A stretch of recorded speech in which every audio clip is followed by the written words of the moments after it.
Момент, дайте да направим нещо по-различно.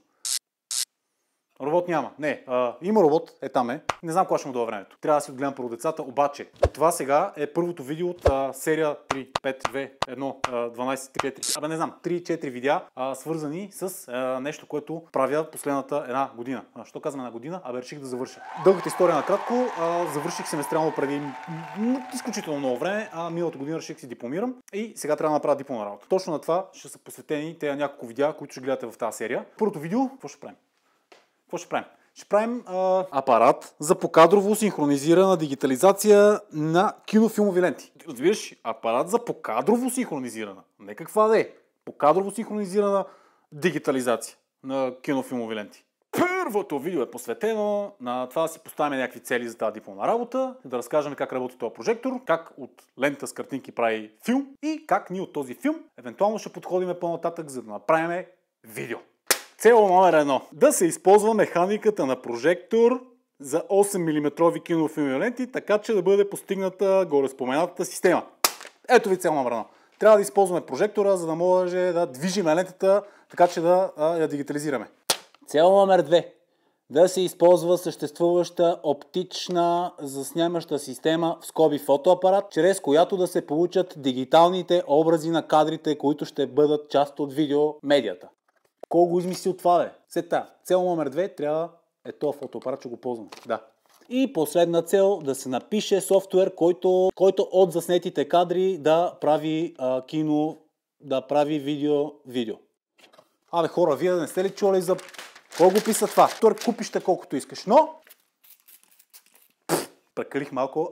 Добре, окей, значи това са целите. Добре, започваме с устройството на прожектор. И така, това, което имаме тук е прожекционен апарат RUS, който поддържа 8 или супер 8 мм филми. Тук имам една тестова лента, за нея ще си поговорим по-късно. И задачата ни ще бъде да направим синхронизирана система за покадрово дигитализиране на такъв вид филми. И на всичкото горе това заглавие дори не е вярно. Система за покадрово синхронизирана дигитализация на кинофилмови ленти. Заглавието е доста изкълчено, но всяка една думичка си има някакъв смисъл в нея. Преди да влезем в подробности за това как точно ще реализираме тази система, искам малко си поговорим за този прожекционен апарат. Тук на това рамо седи лентата, която минава през няколко водещи колела и механизма, влиза в оптичната система на прожектора и след което се връща тук, където има едно лентосъбиращо колело, което нямам представа дали точно така се казва, но да го наречем така за момента. Събирателна ролка. Апаратът прожектира в тази посока на там. Ето това тук нещо е обектива. Добре, това е що се отнася до външните му характеристики. И нека сега да погледнем какво има вътре.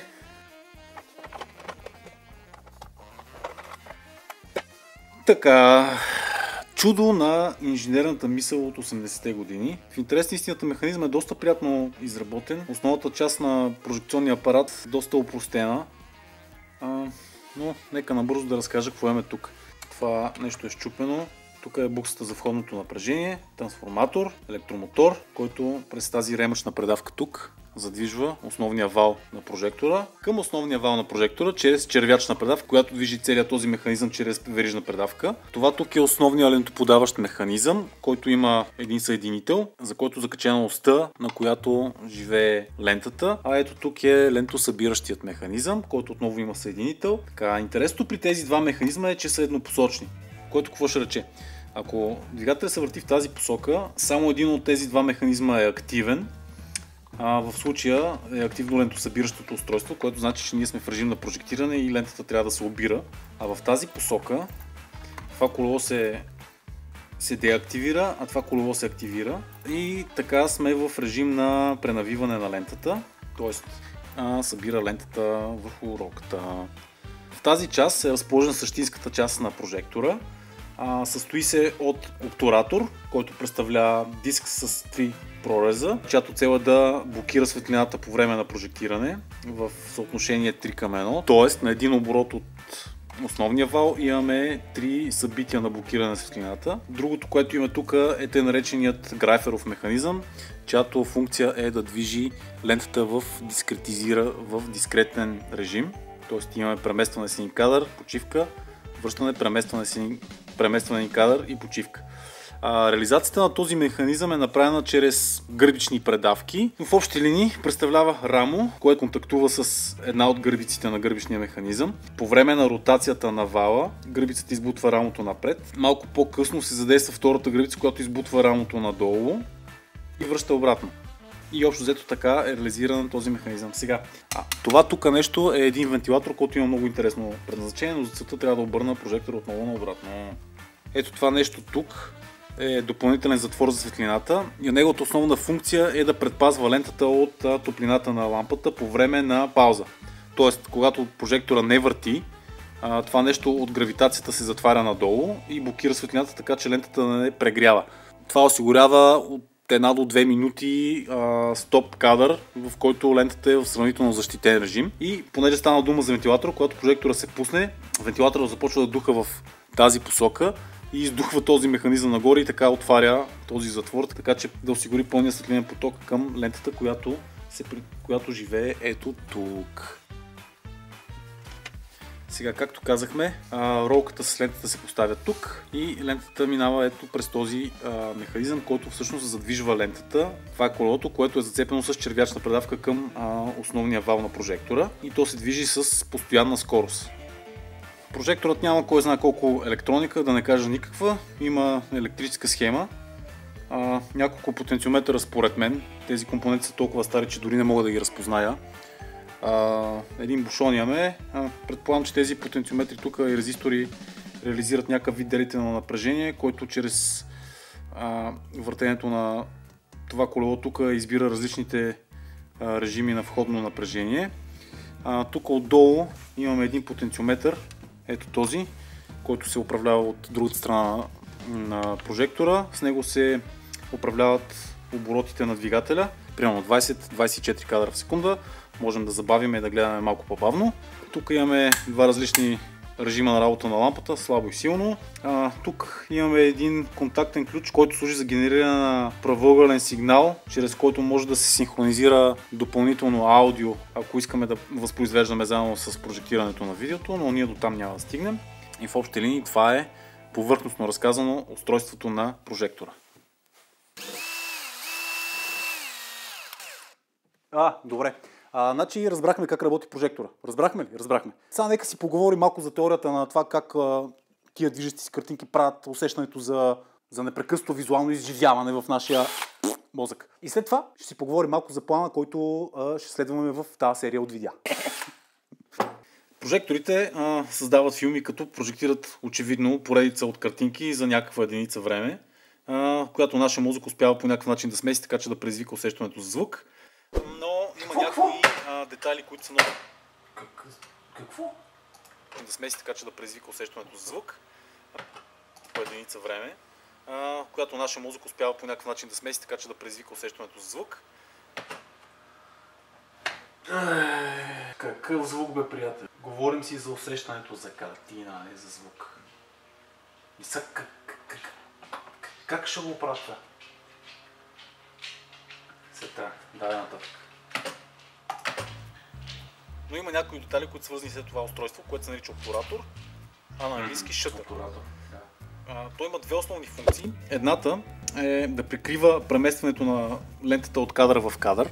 Т.е. когато прожектор осветил една от лентите и грайфера хване и започне да мести лентата, така че да позиционира следващия кадър, нашето око би видяло това движение и това ще развали като цяло илюзията за плавно движещи се обекти на екрана. И една от функциите на обтуратора е всъщност по време на движение на лентата да възпрепятства проникването на светлина през обектива към прожекционния екран, така че нашето зрение да не засече промяната в кадрите. Това обаче води до един негативен ефект, който се изявява в премигване на картината върху екрана, на който се прожектира. Имало доста опити за решаване на този проблем, които се целяли в това да отстранят премигването, но всъщност решението дошло най-неочаквано, когато инженерите забелязали, че всъщност ако увеличат честотата, с която даден кадър премигва, нашият мозък започва да слива и премигването по някакъв начин и започва да не го забелязва. И точно затова обтураторът всъщност има три блокиращи елемента, като по този начин кара всеки един кадър да премигне точно 3 пъти преди да се подмени с следващия. Тоест кадъра се появява, мигва още 2 пъти и след това се появява следващия кадър. Така всъщност получаваме 3 пъти по-висока честота от тази, с която се възпроизвежда филмовата лента и нашия мозък успява да смеси тези премигвания и да престане да ги забелязва. Честотата, при която този ефект се случва, е около 65-70 пъти в секунда, т.е.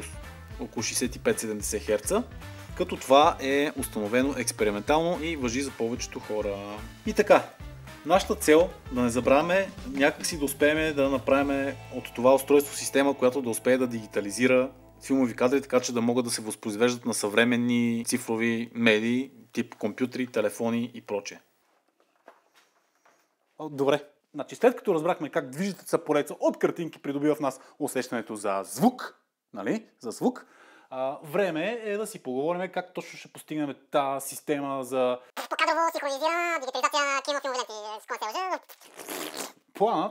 Планът, нашия план ще бъде следния. Нашия план за постигане на дигитализирането на филмовата лента се базира на предпоставката, че ще използвам механиката на прожектора изцяло, за да предвижваме лентата в него. От тук нататък имаме две постановки, които мислиме да изследваме в рамките на тази дипломна работа. И едната е, ако си представим тук някъде прожектора, гледам отгоре, тук някъде е нашия екран, върху който прожектираме. Тук ще поставим един фотоапарат и ще прожектираме кадрите ето тук. И фотоапарата ще заснема ето тази картина, която се образува тук на екрана. Втората постановка, която можем да изследваме е, този път ще гледаме прожектора отстрани. И ще се опитаме с някаква оптична система да заснемеме лентата директно, без да разчитаме на прожектирането и върху някакъв екран. Това е прожектор, оптична система, фотоапарат. Така, това са двете постановки, но каквото и да правиме, важното за тези две постановки е, че имат нещо много общо. И то е следното нещо. И при двете постановки има ключова предпоставка, за която ние трябва да поговорим. И тя е, че прожекторът и фотоапаратът по някакъв начин трябва да са синхронизирани. Или иначе казано, по някакъв начин трябва да предаваме информация за ротацията в прожектора, респективно скоростта, с която лентата се придвижва тук, от прожектора към фотоапарата, така че той да може да снима на време. Идеята да снимаме на време ще я покажа ето тук. Нека си представим, че имаме нашия шътър. Сега си представете, че това нещо се върти и ето в този момент от време, в който сме спрели нашата картинка, този кадър се прожектира през обектива на прожектора. Нека да предположим, че по някакъв начин сме успели да настроиме честотите на заснемане на фотоапарата да съответства на честотата, с която прожектира прожектора. Това обаче не ни дава гаранция, че фотоапаратът ще заснеме кадъра точно в момента, в който той е видим и не е блокиран от обтуратора на прожектора. Какви биха били двете неща, които могат да се случат, ако фотоапаратът снима в произволен момент от време, дори с честотата, с която се върти обтуратора на прожектора? Единият възможен феномен би бил да снимаме между два кадъра, а другият е да снимаме в момента, в който шътерът е затворил кадър и нямаме изображение, което се прожектира на екрана. В интерес на истината, за това нещо прожекторът има регулировка, обаче регулирайки графера така, че всеки един кадър да попада изцяло в апертурата на прожектора, тогава ни остава следния проблем, в който фотоапарата може да снима в неподходящ момент време, в който обтуратора е пред източника на светлина и де факто да получаваме черни кадри. За да избегнем цялата тази ситуация, се ни налага да синхронизираме фотоапарата с прожектора. Добре. Това видео не беше от най-интересните. Знам. Тия видеа въобще не са интересни. Тъй, че това ще е за днеска. Очаквайте с нетърпение, с много голямо нетърпение, очаквайте следващото видео, което общо взето ще почнем да имплементираме нещо от това, което си говорихме. Може би ще пише малко код. Ще сложим малко сензори, нещо там за синхронизацията, трябва някакви сензори, ала-бала. Ще напишем код Arduino, нали? Там Arduino, код и ще почнем да мерим някакви неща от този прожектор, да видим как ще го вържим към този фотоапарата и така. Тъй, че благодаря, че бяхте с мен. До нови срещи и помнете, главата и ръцете трябва да се ползват само по предназначение. И освен това, бъдете здрави и останете вкъщи.